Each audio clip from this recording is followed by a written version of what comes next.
In 1504, a war broke out between two duchies in southern Germany, Bavaria Munich and Bavaria Landshut, each led by lines of the House of Wittelsbach. A treaty from 1329 had stated that if one of the lines became extinct in the male line, the other would inherit. When George, the Duke of Bavaria Landshut, had no male heir, he named his daughter Elizabeth instead, which led to war with the Duke of Bavaria. Of the many men who fought, one was a notorious knight and mercenary called Gutz von Berlichingen. He exemplified German knighthood at the time, and was obsessed with fighting various feuds, vendettas of honor against other knights, cities, and governments over debts, disagreements, and insults. Gutz led troops in this war on the side of the emperor, and it was in battle on July 14th at Landshut that Gutz received a grave injury. According to his autobiography, an enemy cannon turned on him and shot my sword pommel in two, so that half of it cut into my arm and into the bracers too.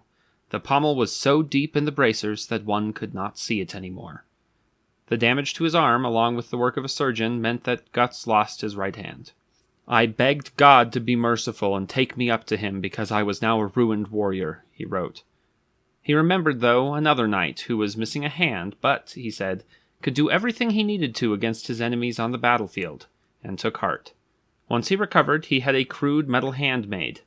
He would have to learn how to hold a sword in his left hand, but his false hand could hold reins or possibly a shield strap. It wasn't the only thing that upended Gutz's life. In 1495, Holy Roman Emperor Maximilian I had issued the Perpetual Peace, which banned the medieval right of vendetta that Gutz lived his life by. It wasn't just about honor. A knight would announce his feud to a target by letter, and this allowed legal banditry against foes.